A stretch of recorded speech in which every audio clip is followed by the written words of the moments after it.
has fought relentlessly, often against, I have to sadly say, significant forces in the other direction, for better regulation of the information society, from open research, from open access, through to the copyright agenda, through to telecommunications. Commissioner Kroes has been at the forefront, I would say, of this commission in terms of pushing the kind of policies and approach. And it's one of the hardest places to do that. And I think in that sense we have a huge debt. So it's my privilege to be inviting Commissioner Kroes up. And I would like actually almost us to begin by having a huge hand of applause, just of thanks for this. Whoa.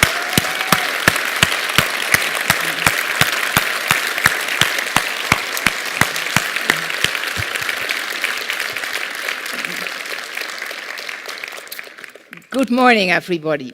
I really feel a bit ashamed for too kind all the words, for it's just fun to get this opportunity to do it together with you and with quite a couple of other ones to move Europe forward in this great, exciting challenge.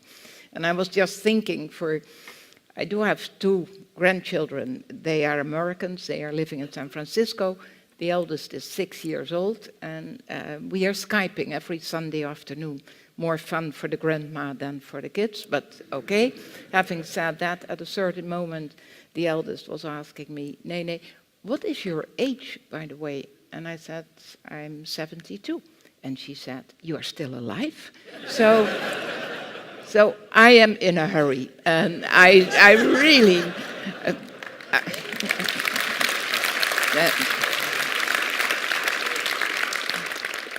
Someone was asking me, why are you coming over for in person? Well, anyhow, I take this opportunity to get food for thought, and still in office. So some people are thinking that we are démissionnaire. No way, I'm paid till the 1st of November, so I will deliver till the 1st of November. And after last night, I think it can be a little bit longer. So let them fight. So we go on, and still something to do, so to say.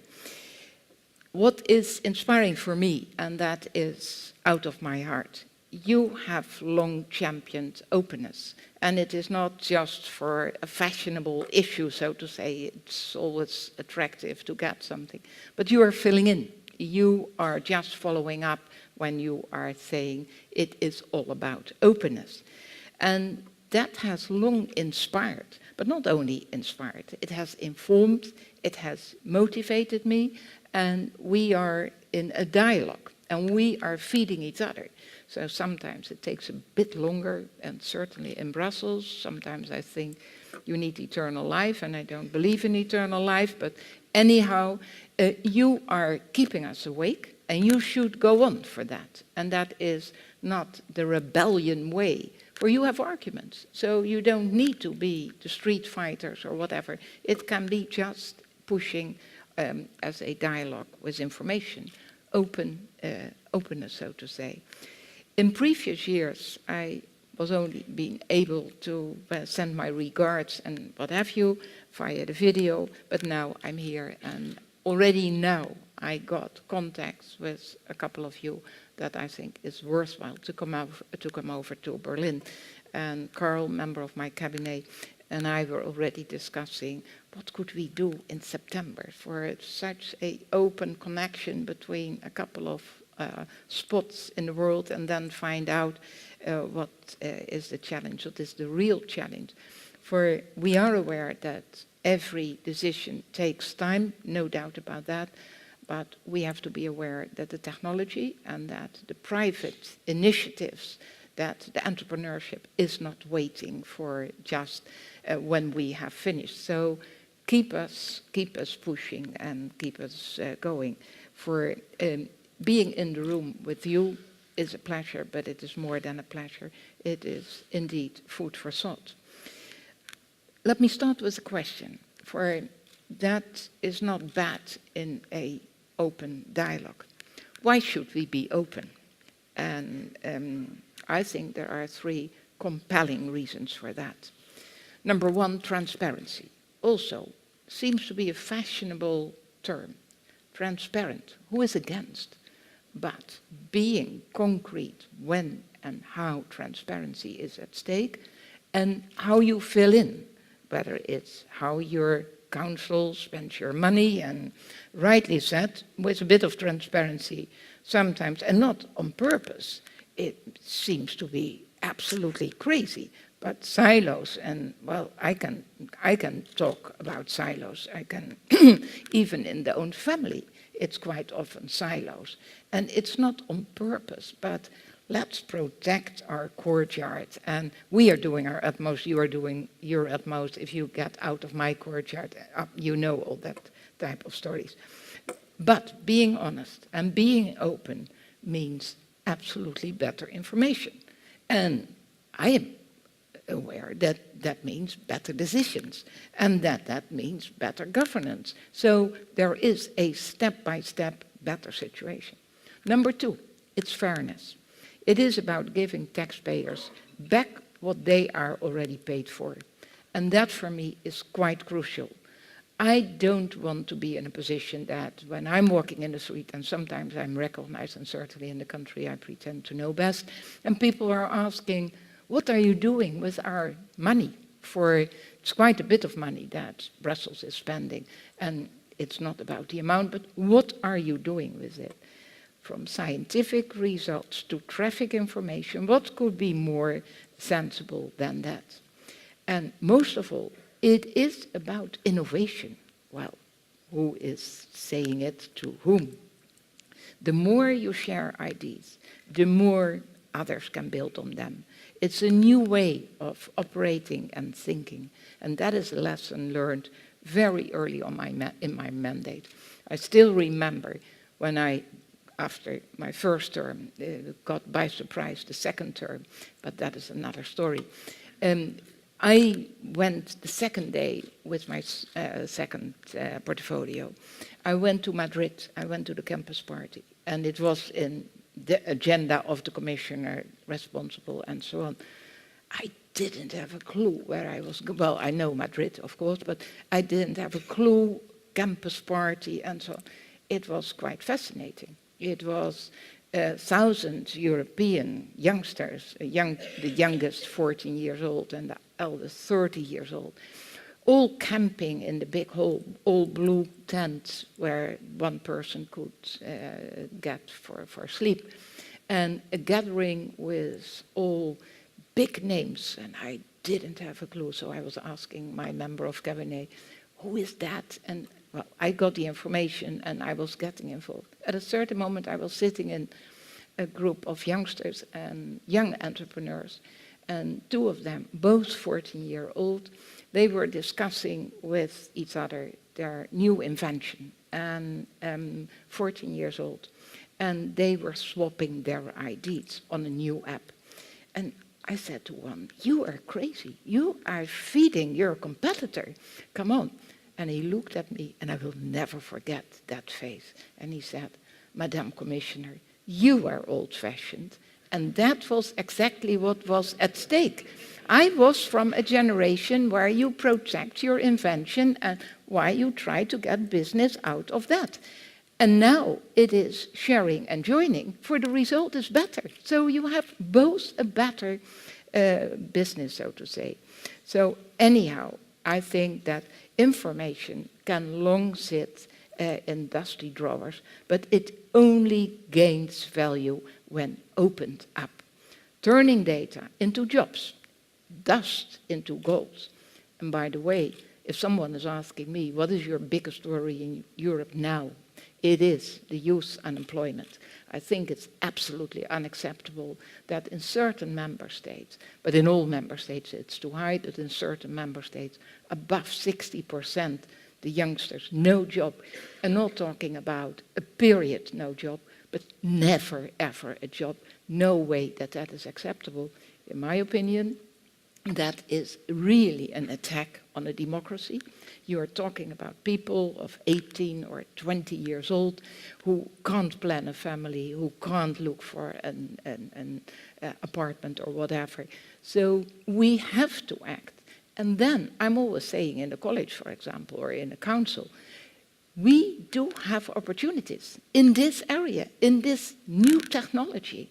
There are the opportunities, by the way, and thanks heaven, those youngsters are not all waiting till politicians are giving the solution, for then you are dead and buried, so to say.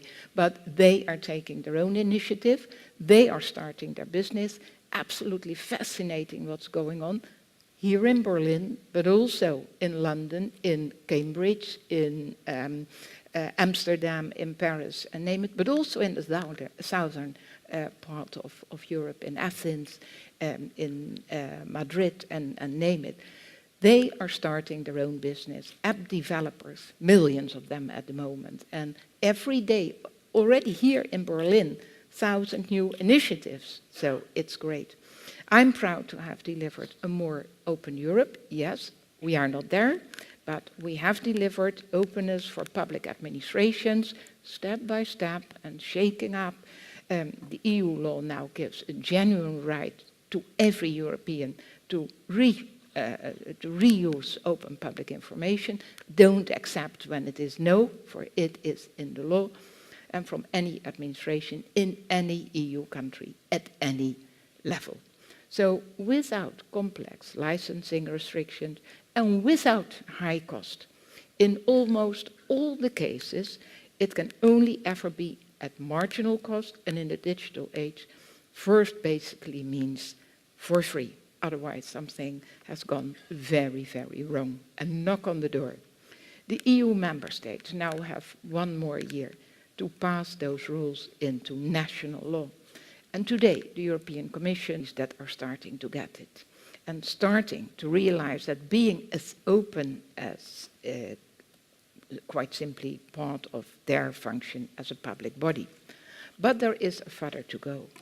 Countries transpose new laws and start to implement them. And I hope you will be behind them, advising them, encouraging them, and inspiring. You are underestimating what your role is. It is about inspiring. It is about not giving up. You wouldn't sit here if you were the type of giving up. You are indeed those of the European population that never gives up, and you have to push those who have to act, so to say. We want to work with you and see you work together across borders and languages. And we have set up Erasmus for Open Data to support that, starting with an event in Nantes, in France, in September. But if you have an idea, let's make that promise for more we could do, and then let us know. Second, we have delivered for open science. Sharing and openness have always been an essential part of science, helping the community examine, compare, and of course learn. Now we have new ways to do that, like never before. And that is why open access to science can be good for the citizens, can be good for scientists, and can be good for the society. This trend comes not from political instruction, but from the bottom up, from scientists themselves. And that is as it should be.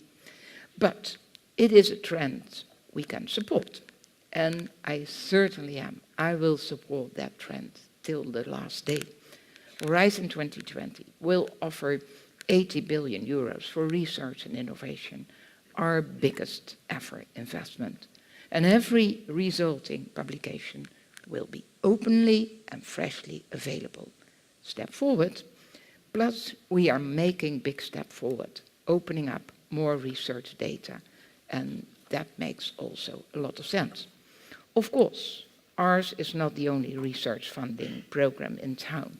And we are calling on member states to open up their national programs, and then it makes sense adding that. Slowly but surely they are, so they can see that it makes sense. Across Europe and beyond, countries are realizing the benefits and the payback, and that makes sense. And that is just the beginning. I'd like to see citizens not just informed, that's a good step, no doubt about the results of the science, but involved and engaged right from the start. Better participation for improved impact and science that delivers for society. And that is the promise of open digital science, with implications for assessment, for review, for access, and for more. And now you have a chance to participate. And please participate. Our consultation on science and transition is open until the end of September. Take your chance, take the opportunity, and have your say on the future of science, and go to the site. And the site is tiny.com open digital science. And start by just looking at all the other ones. They are certainly in the program this afternoon.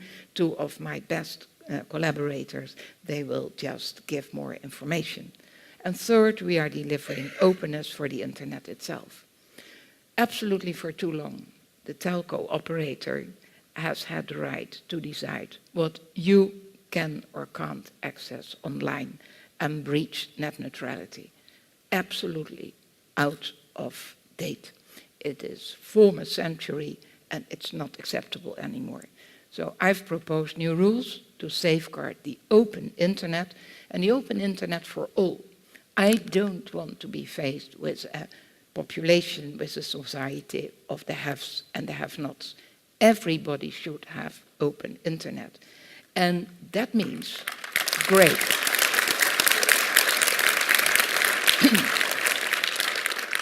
And that means that there is an end of blocking and an end of throttling of services for the first time ever across the EU.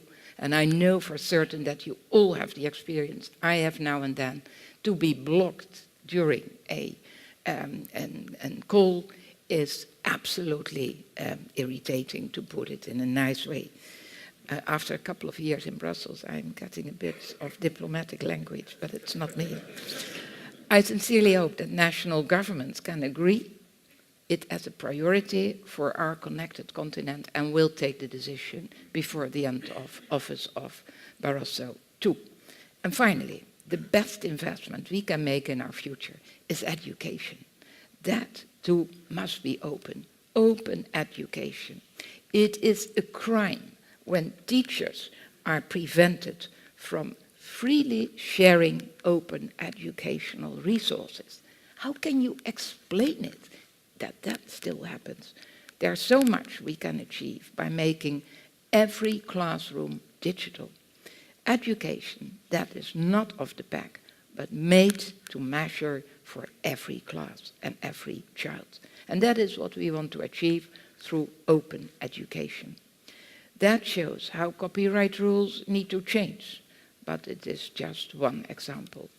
Those rules were designed, and that is fascinating. On one hand, it's fascinating to realize that it was just designed for a different age, more about a limitation and control than talking about creativity and freedom.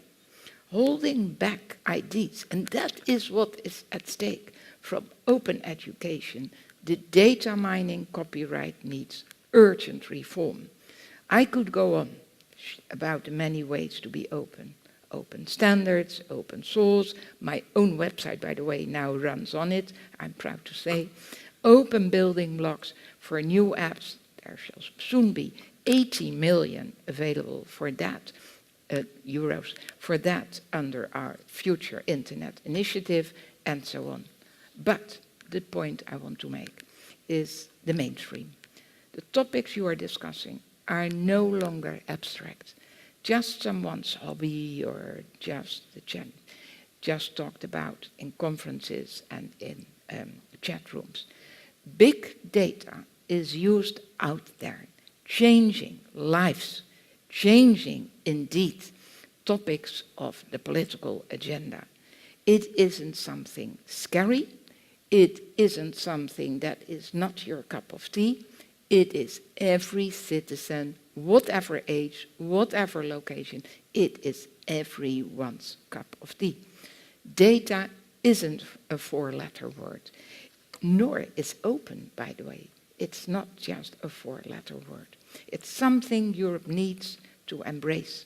Take the opportunity. There is a whole generation that's grown up with the new open approach. They are starting to make their voices heard. And people are listening. People are interested. People know quite a bit. Don't underestimate. Sometimes politicians are underestimated what is the level of their constituency. They are quite clever people. They know what is at stake. Last week, I met the Prime Minister of Italy, Matteo Renzi. He gets it. He is not of my political color, but that's not important. I don't mind. He is young, so he can still change after a while.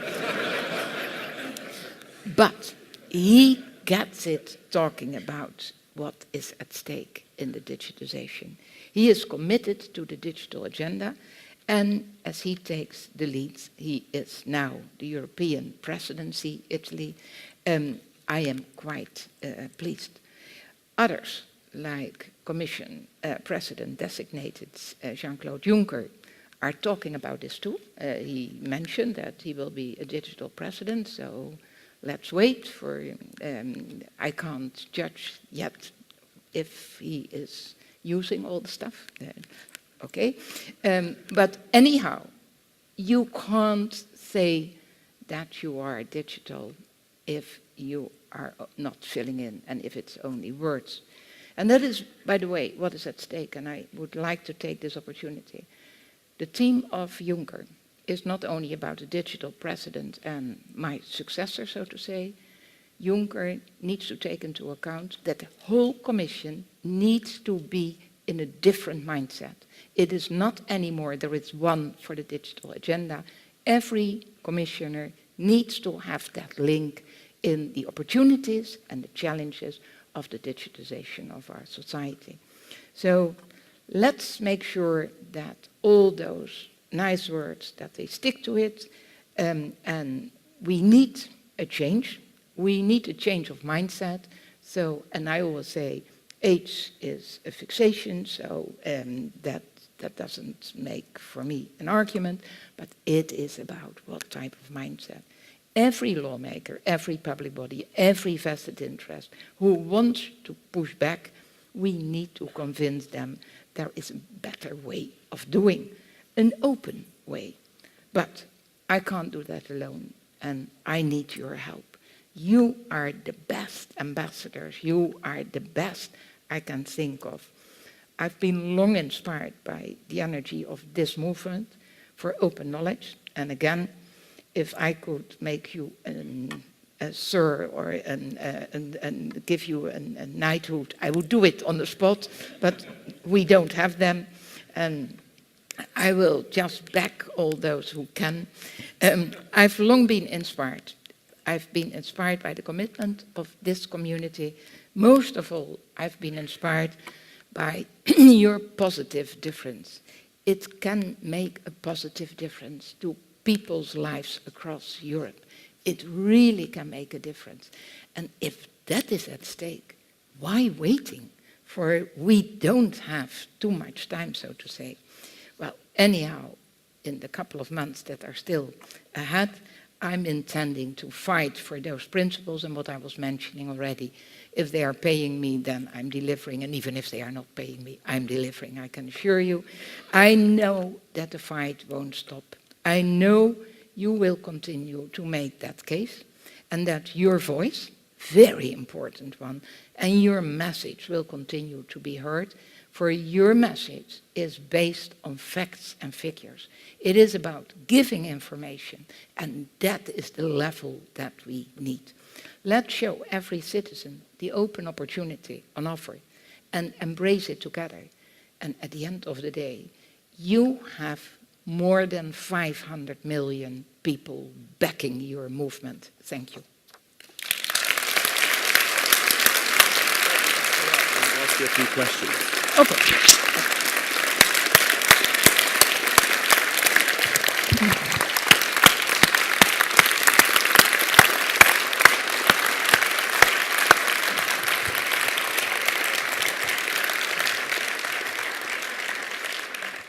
Wow. Okay, thank you so much. Okay, just to say on questions, it's the similar process yesterday, so please come down to the mic if you're going to want to ask questions. Just while people are, I'm going to try and queue a few of you up, so if there's anyone else, please come on over. But so that's amazing. I mean, I think one of the things that, by the way, just strikes me is I just hope that that I can be as energized as you and as passionate as you still when I am 72. So that's actually my dream right now, I think, because I keep doing this kind of stuff. Wow, we've got a lot of questions, so let's get going. Okay. Good morning. My name is Klaus Zinser. I'm German national, and I have a few points when we talk about data transparency, because I see the European Union as a central place that could help people even against their own governments. And so, for example, when we talk about data transparency, every year 55 billion euro disappear in secret channels when we talk about farm subsidies. And only maybe 10% of this data is published.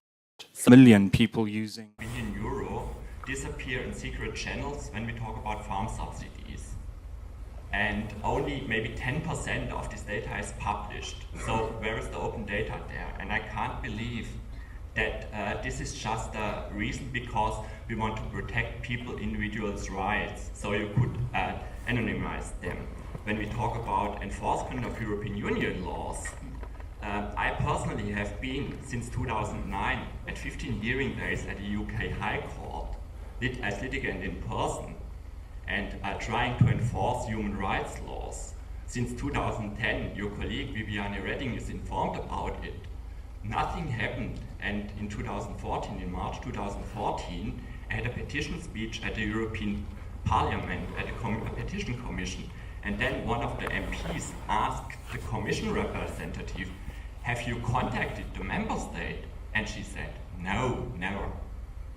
And another point. I'm going to stop you there. Yeah. We can also grab people afterwards, but that's great. Thank you. Okay. Is that okay? Just because time is tight. So the next, can I have the next question? Okay. So my point is. Okay. Sorry. Okay. Very good. That's brilliant. I'm sorry to be so tough. Tim Hubbard, Open Knowledge Advisory Council. You've talked about copyright reform, about text mining and things like that, but more generally about intellectual property reform. There's never been a case where an intellectual property regulation has been removed. The European Union, of course, sponsored the database directive, the database rights. That hasn't been adopted elsewhere in the world. There has actually been research within the Commission which shows that it hasn't been effective in terms of what it was meant to do, and it's a barrier to open data. So is there any opportunity to remove an intellectual property regulation? We have managed to get WIPO to adopt a development agenda and think about WIPO being innovation rather than just more and more intellectual property regulations. So what's the chance of deleting something? I'm going to take one more question, if that's okay, and the next two I'll wait. Helen Derbyshire from the advocacy group Access Info Europe. Commissioner Kroes, thank you very much for your excellent speech here and for all that you've done to promote open data. I just had a quick look at the Open Data Portal, which currently has 6,783 data sets on it. The most viewed include an elevation map of Europe, the total length of railway lines, ICT user skills, a translation memory, whatever that is, and generation of waste by sector. All very useful data for certain people. However, I just requested from the European Commission a couple of months ago the mission and representation expenses of the outgoing commissioners. I asked for a detailed breakdown of these expenses by commissioner, and I've been denied access to that information. I was given a global figure for each of 2012 and 2013, about 3.5 million on mission expenses globally, and about $500,000 on representation for all the commissioners.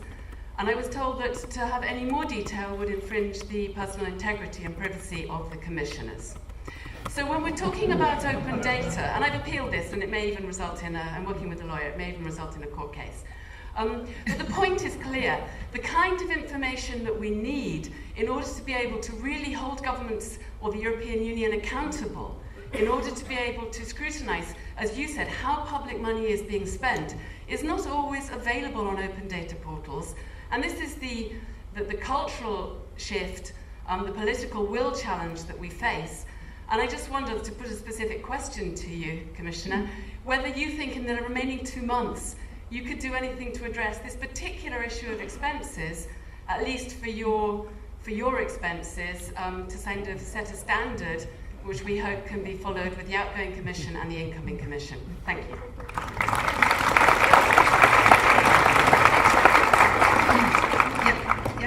That's okay. Just to be fair, I do think the generation of waste, maybe is more important than the Commissioner's expense. Okay. Starting with the last question, you are asking me on a personal basis if I would be willing and able to give more clarity. Number one, if I'm saying that I am a big believer in open information, also for the taxpayer, so then I need to be consistent. Then I can't stop when it is closer to me. So no hesitation. And for me, it's new that let me say, I was aware, and I'm aware, that we are just giving information about the spending of all my colleagues and myself. And I thought that it was split in, perhaps not if I took 3 coffee or 1 coffee for another one, but that it was anyhow split in traveling and making clear and so on. But no reason for me to be not open on my own spendings. And I can assure you that I'm careful. And the only point is, if I'm doing it, then the other ones are certainly forced to. So perhaps it takes a little bit of time, but I will do my utmost that is made. For I don't like to protect that type of issues. For you are perhaps thinking more than what is at stake. I'll never forget that at a certain stage, one of the ministers in the country I know best bought a sunglass for it, and well, I think that he shouldn't pay that from his expenses, he should pay it from his salary, so to say. But okay.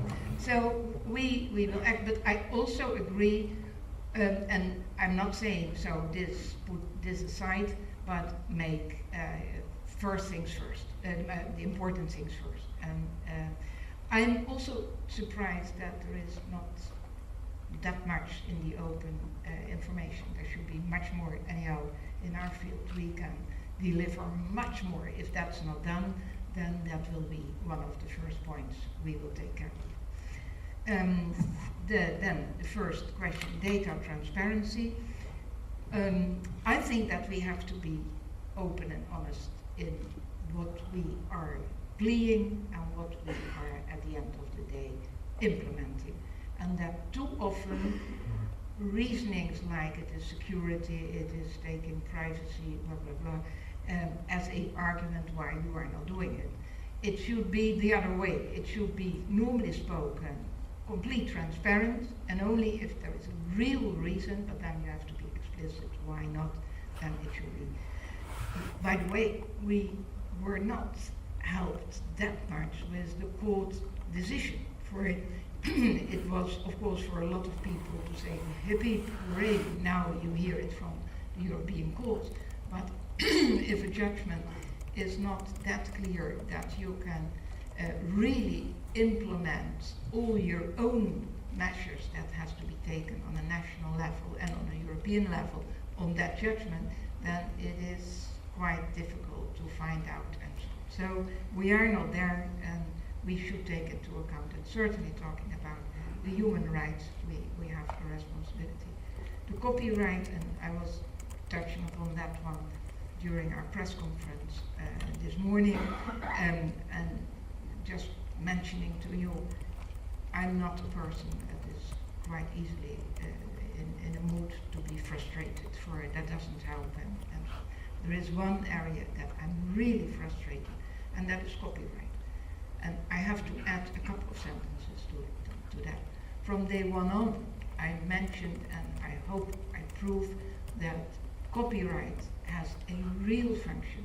Copyright is indeed organizing a fair remuneration for an artist or a creator or a writer or name it, but it should be in a system that is up to date and that is not linked to our last century.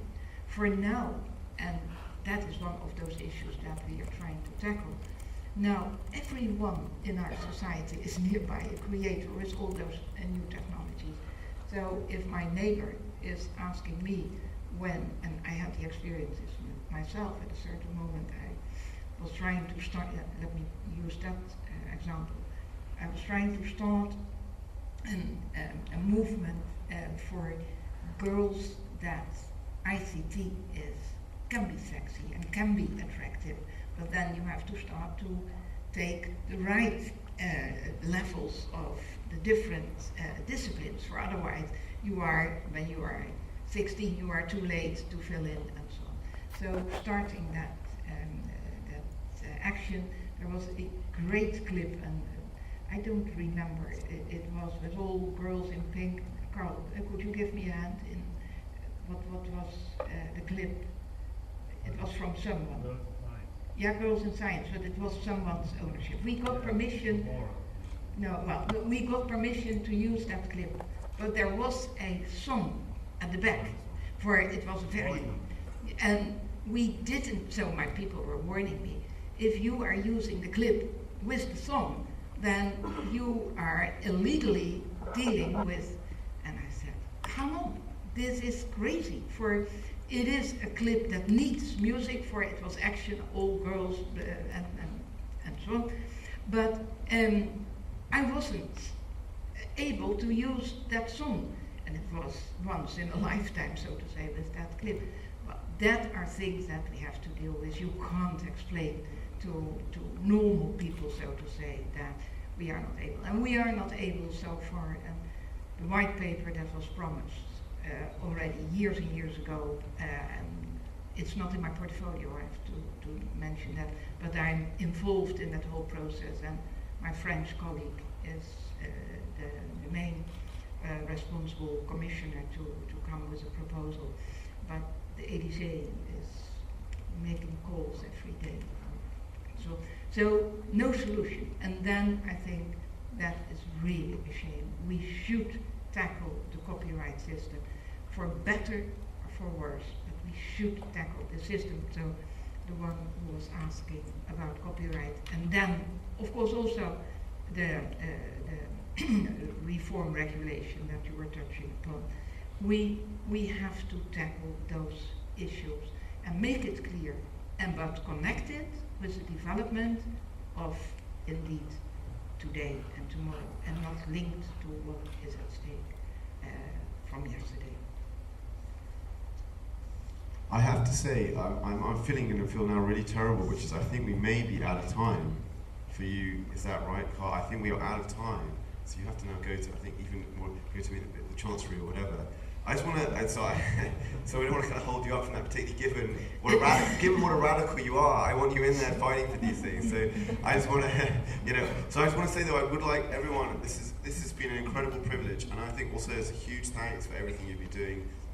To hear that from the Commissioner, I think as you say, copyright isn't quite right at the moment. It needs some stuff, but I think it's been incredible. I'd like everyone to join me in thanking you. Possibly actually stand up.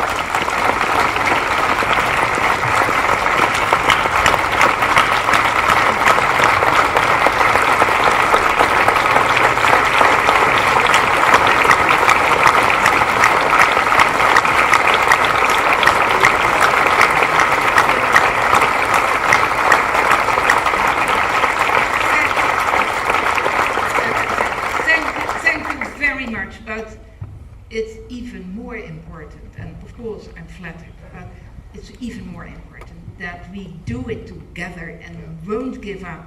500 million plus citizens in Europe should be grateful to your action. So million people using the resources, the information resources. And this points to not just the appetite for better informed decision making, but it also points to the fact that we can scale some of the things that all of us in this room are fighting for, where a lot of us are building very meaningful and very important both platforms